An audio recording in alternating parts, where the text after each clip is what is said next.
Hey Chaotic Crew, Brian here, and we're back with another Final Fantasy Commander deck. We've got all four of the pre-con reviews and upgrades up on the YouTube channel, so make sure to check those out if you haven't already.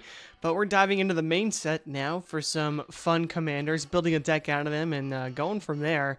This time, it's the Chocobo Convoy. We got Choco, Seeker of Paradise, one of the most popular commanders from this set. Obviously, Bird Kindred, but more importantly, Chocobo Kindred. So let's just dive right into that. One and Bant, so that is green, white, blue, for a 3/5 bird. Whenever one of our birds you control attack, look at that mini cards from the top of your library. You may put one of them into your hand. Then put any number of land cards or among them onto the battlefield tapped, and the rest into your graveyard. Now also as landfall, whenever a land you control enters, Choco gets +1/+0 until end of turn. So typically, Choco is going to be at least a 4/5 with its ability, right? You would expect to either get a land drop for turn or, look through the top 3 cards maybe on average of your library and then get a free land onto the battlefield. So maybe bumps up to 5, right? So a 5/5 for 4, it's pretty decent. But yeah, pretty much cares about birds. So good to have in any bird deck, but also great to lead one. So diving into the creatures, you can see that we've got a lot of birds. We could start there. First off, just a warning on Aerial Extortionist. Aerial Extortionist will, make your friends hate you. If you abuse Aerial Extortionist ability, your friends will not like to play against you. It is a very toxic card, and it's only 69 cents, so it's a very strong card for what it does and for how expensive it is. But feel free to take this out for another bird. It is the strongest bird, and if you're going Bird Kindred, you might as well put it in, right? Because the deck itself probably isn't going to be that strong, but this card is a game changer for sure. Not the actual game changer, just it is a game-defining card. Aether Channeler, also really good. It's not a bird, but it can make a bird, but it can also draw you a card or, bounce another permanent. So really cool there. Ambrosia Whiteheart, another new Chocobo card. Legendary creature, flash. It's just 2 mana. But when Ambrosia enters, you may return another permanent you control to its owner's hand. We've got some fun stuff that, enter the battlefield triggers, but this is, I guess, mainly to save it. And then it has the same landfall trigger that Choco has of, buffing itself up. So it can get pretty big here. Ancient Green Warden in the deck. This is a landfall deck. Of course, got to have Ancient Green Warden in there. Can play lands from your graveyard, which is an important ability to have, right? Especially if we have some of these sacrifice lands. And then if a land entering the battlefield causes a triggered ability of a permanent you control to trigger, that ability triggers an additional time. So for each land that enters, when this is on the battlefield, Choco is going to get +2/+0. Ambrosia Whiteheart will get +2/+0. So, and then all our other landfall triggers will happen twice as well. Barton Boko, another new card, legendary human bird. It has affinity for birds, so typically going to cost a little bit less than 5 here. And when Barton Boko enters, each other bird you control deals damage equal to its power to target creature in opponent control. So this is nice removal to have. Also a solid body, a 4/3 for 2, 3, 4 mana. Pretty good. Your commander will probably be buffing itself, so it'll deal 4, 5, 6, maybe 7 damage to a creature when this enters. So that is pretty nice there. If you can, double the trigger on an entering, which we have a few cards that do that, then that's great as well. Birds of Paradise is a nice bird to have here. Get you some mana fixing and help ramp you out. Derevi Imperial Tactician is the OG bird commander, right? 2/3 flyer for Bant colors. When Derevi enters the battlefield or a creature you control deals combat damage to a player, you may tap or untap target permanent. So and the second ability doesn't really matter because Derevi isn't in our command zone, but essentially we could just untap our board state after swinging in, which is nice to know, right? So very solid there. Amiria Angel isn't a bird, it's a 3/3 angel with flying, but it has landfall. Whenever a land you control enters, you may create a 1/1 white bird with flying. Now notice, none of the Chocobos actually have flying, they're flightless birds, but we are going to be making some flying tokens and have some flying synergies. But yeah, just keep in mind that the flying synergies we have aren't going to work with the Chocobos. So something to keep in mind there. We're making some bird tokens with flying though, so that is why we'll have cards that give creatures with flying +1/+1. This is just good to have in general, and buff some of our flyers. Also helpful for birds of paradise, gilded goose to just have a little bit of a more of a body. Falco Spara is also really good. Another great bird commander coming out from New Capenna, but it's a bird demon. One of anything and Bant colors for a 3/3 flying trampler. Falco enters the battlefield with a shield counter on it, and you may look at the top card of your library anytime. You may cast spells from the top of your library by removing a counter from a creature you control in addition to paying their other costs. So, not a ton of cards with counters on here, but there are a few. Sauce Chocobo will get counters, as we'll see. We do have a couple Saga creatures in here as well. And, just gives us maybe a little bit of extra card advantage, but just a solid, card in the Bird Kindred deck. Gilded Goose, another way to ramp out a little bit. 1-drop mana dork, a little bit. You kind of have to put some into it later in the game, but, early out can drop out and can even attack, right? Even though it has 0 power, can attack for your commander to give you an extra card. Probably not going to be blocked if you attack someone who doesn't have any flying blockers, so that's something to keep in mind there. Gwahir, the Windlord, 6 mana, probably the most expensive bird we have. 6 mana for a legendary bird noble, 4/4, but it costs 2 less as long as you've drawn 2 or more cards this turn. Don't have too many cards that do that, but that being said, Flying Vigilance gives other birds you control vigilance. So nice there to have, even if you can't discount it out. Hermes, Overseer of Elpis, is a new card. Whenever you cast a non-creature spell, create a 1/1 bird creature token with Flying and Vigilance. And whenever you attack with one or more birds, scry 2. So working really well with the commander to scry and then look at the top card, see if they're lands. But also make some bird flyers, which is really nice to have.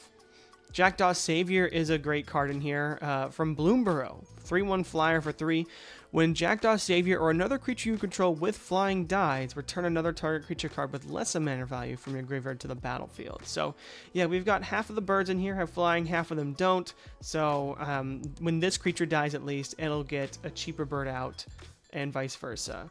There's a couple cards here like, Gwahir, which is expensive. Mockingbird can get expensive. Kanji is expensive.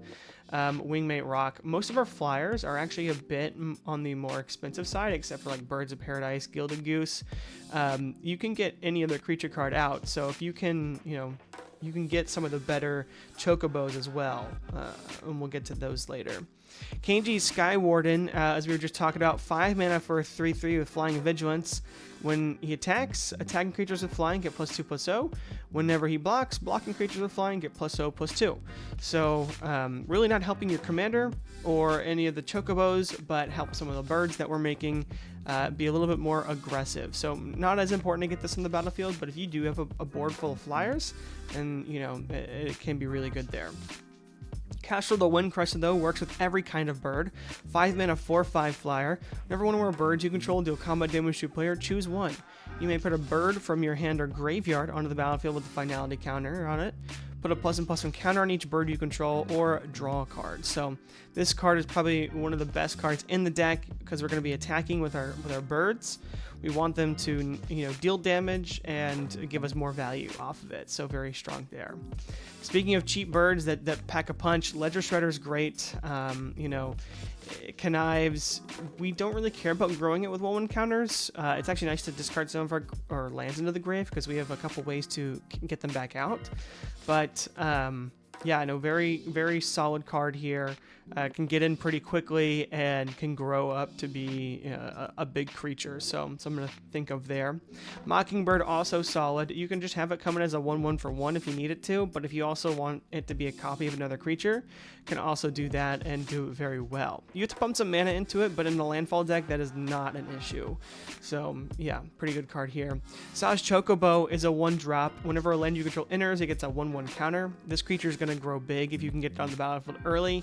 Even if you get it late, it'll still probably get decently big before the game is over, just because you can play multiple lands a turn with this deck pretty easily. So yeah, a good card in the deck for sure, and is gonna do a lot. Sinu, Keen-Eyed Protector. 2/1 Flying Vigilance from the Assassin's Creed set for 2 mana. You can tap an Exile Xenu. You gain 2 life and you scry 2, which is really great for your commander. And when a legendary creature you control attacks and isn't blocked, if Xenu's exiled, put it on the battlefield attacking. So this card works really great with your commander. Being able to get this back on the battlefield, our commander's going to want to attack, and pretty much, this is going to keep letting us gain 2 life, scry 2. It's just honestly a great package overall. Then we're going a couple of the creature sagas. Summon Choco Mog, 3 mana for a 3/3, and pretty much has for every turn it's out. So for 4 turns, other creatures you control get +1/+0 until end of turn. I'm not too worried about this, not, dying after turn 4 on the 4th turn that it's out, just because typically, board wipes happen a lot.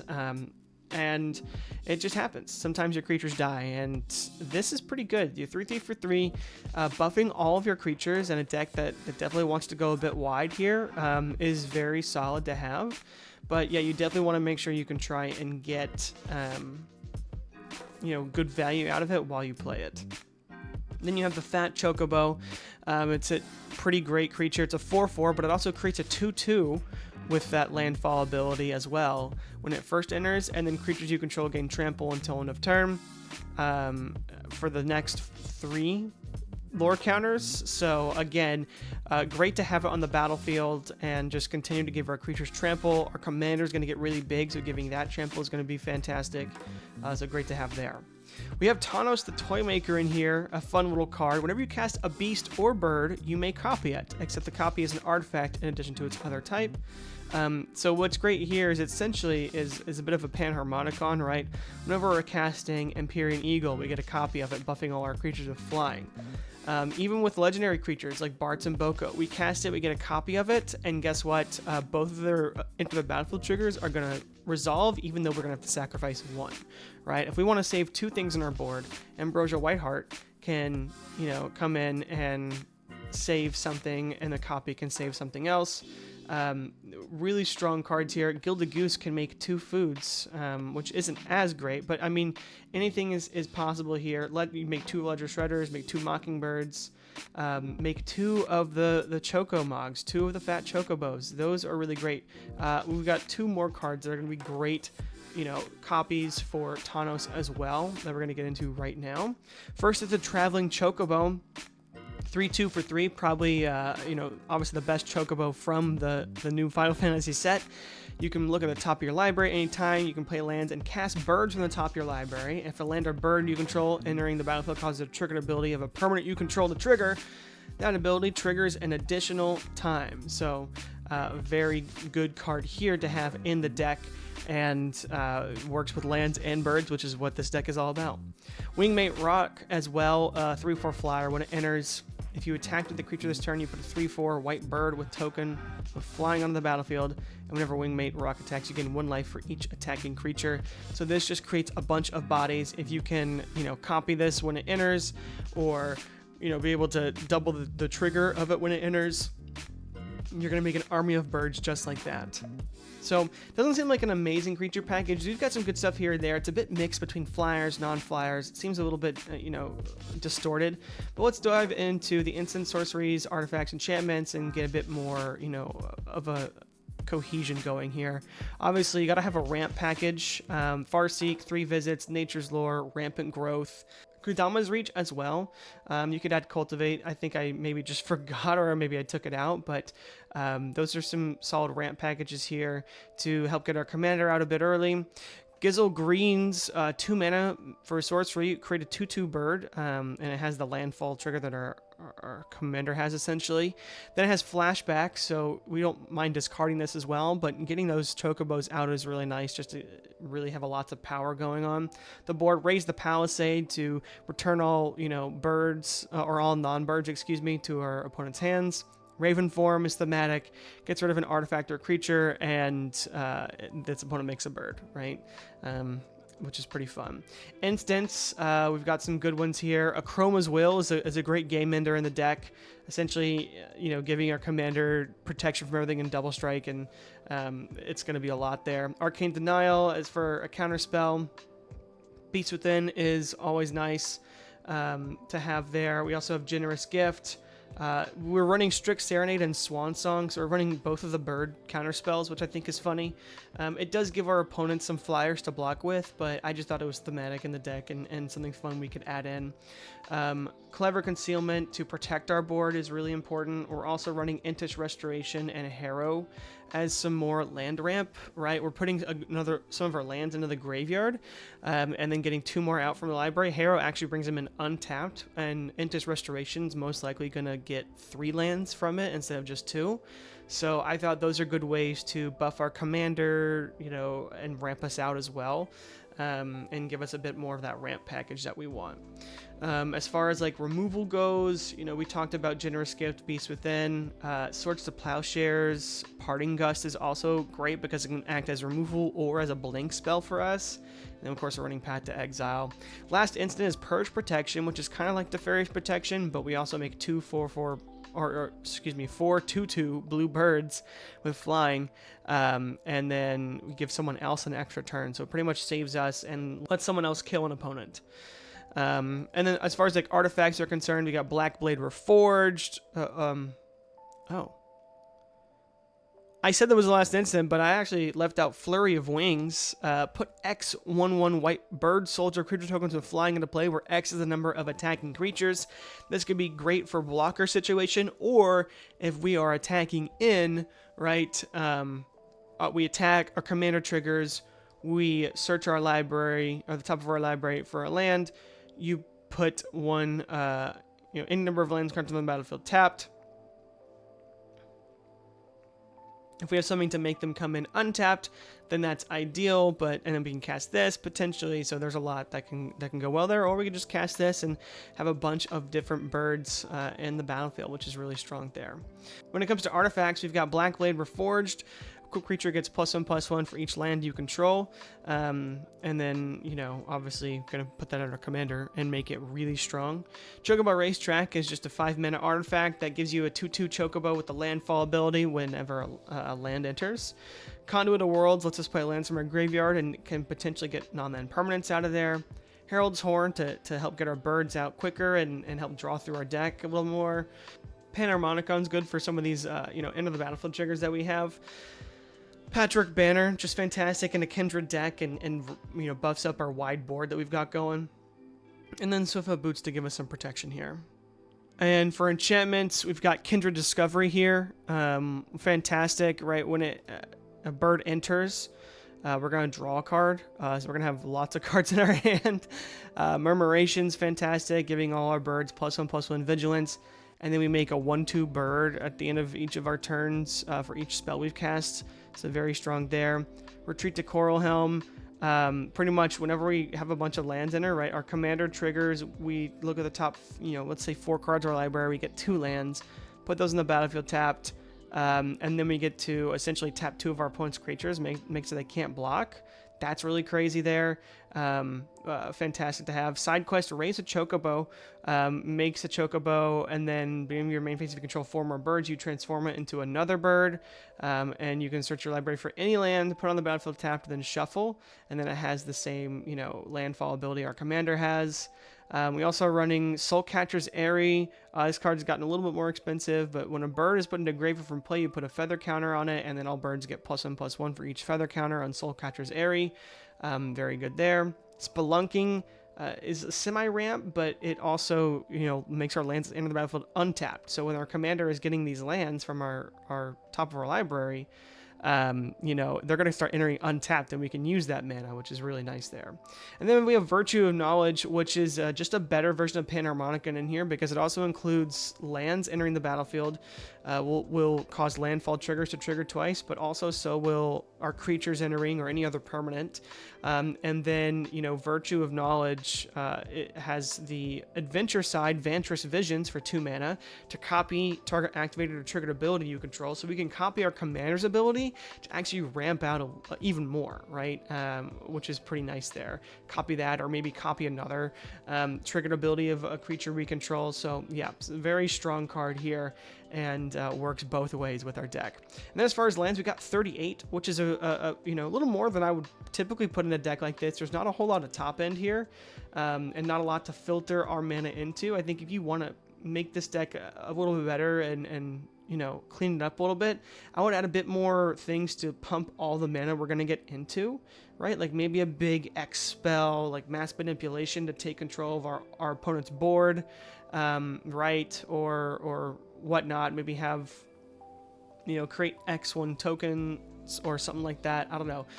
Because we're going to have a lot of mana to work with. We just need to make sure we can draw the cards. Kindred Discovery is great, being able to draw the cards. We don't have a ton of other great card draw engines in here. Casual can potentially draw us a few cards a turn, but there's really maybe Aether Channeler, if we can blink it, can draw a couple cards. But we're actually not going to be drawing a ton in this deck. And so that's something that, we could work on, add more card draw here. So those are the areas of the deck struggles, but let's just dive into the deck and see how it plays right now. Let's see, playtest. Starting off with a 1-lander, and it's not green, so we're gonna mulligan that one. 2 lands is better, and we have some ramp, so let's go for it. Turn 1, Virtue of Knowledge, nice. We'll play the Cavern of Souls, calling birds, surprisingly. Next turn, we get the Swiftfoot Boots. Let's go ahead and Rampant Growth. Okay. And we're going to get an island, just because if you see our hand, we've got blue out the wazoo, and my mouse isn't working. Alright. We do get the Exotic Orchard, which is nice. Love that. So yeah, play our commander. Perfect. And then next turn. Yeah, we could do a couple things. Yeah, I don't love... I mean, I guess we play the Traveling Chocobo. And what we can do is we can look at the top card of our library. It's not a land, so we can't really do anything with that. We attack with our commander, look at the top card, we know it's not a bird. And then we can add this to our hand. Essentially, we're drawing with our commander. And then I guess we see if there's a land on top now. There is. We can play that for turn, which is nice. Okay.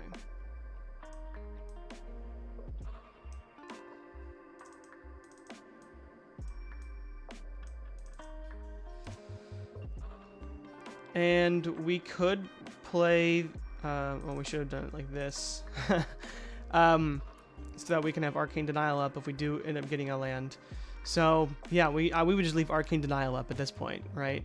And then go from there. Next turn, we get another land, which is nice. So, land, land enters. We'll get our commander +2, but so. And then we could play Raise the Palisade if we wanted to. I don't know. I would want to hold up some more mana, potentially. Top card of our library is a Kodama's Reach, so we know that if we do draw with our commander, probably going to draw that card. So we could actually just swing with our commander again, draw this card for free, cast it, leave some mana open for some other spells, and kind of go from there. Bit of a slower start to that one, but let's try again. I actually don't hate this hand. Let's keep it. Let's keep it. Okay, we draw a Plains, which is nice, but we'll play the Tranquil Landscape. And we're going to put it in the graveyard. We're going to get a forest out of it. Next turn, we get a Plains. So we can go ahead and tap this and go ahead and 3 visits. Now, for 3 visits, we typically get our Tri-land, right, the Triome. But I'm just going to add a forest because it'll come in untapped. Or actually, better yet, we could add in Canopy Vista or the Breeding Pool, right? Either one works, but they'll both enter untapped and are essentially, a green source that we can tap to cast the Gilded Goose, which will create us a food. Bam. And then just make sure it's shuffled next turn. We draw another land, which is great. So we have an extra mana if we wanted to get our commander out. Or what we can do is we can just get our commander out, attack in with Gilded Goose. Look at the top card of our library. It's not a land, so we'll just draw it. And then, yeah, pass the turn. Next turn, we're on turn 4. Play another land. And now we have 6 mana available. Right? We could play Aerial Extortionist.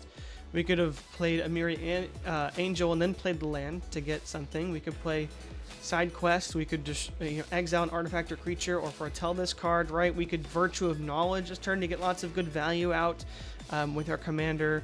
Like, we could do a lot of different things here, and we're just in a really solid position. Our board state doesn't look that scary. No one's gonna remove our commander. No one's gonna do whatever. There's a lot other scarier things happening on the board. Probably right now, or like people are holding their answers for something scary. But our deck doesn't look scary, and that's sort of like the great part about it. So yeah, I hope you enjoyed the deck. Hope you, if you're planning on building Choco, let me know in the comments below what you're taking out, what you're putting in as far as like this deck. And yeah, would just love to hear more about it. But otherwise, I'm going to keep building some of these amazing Final Fantasy commanders, and I'll be back next time. Bye.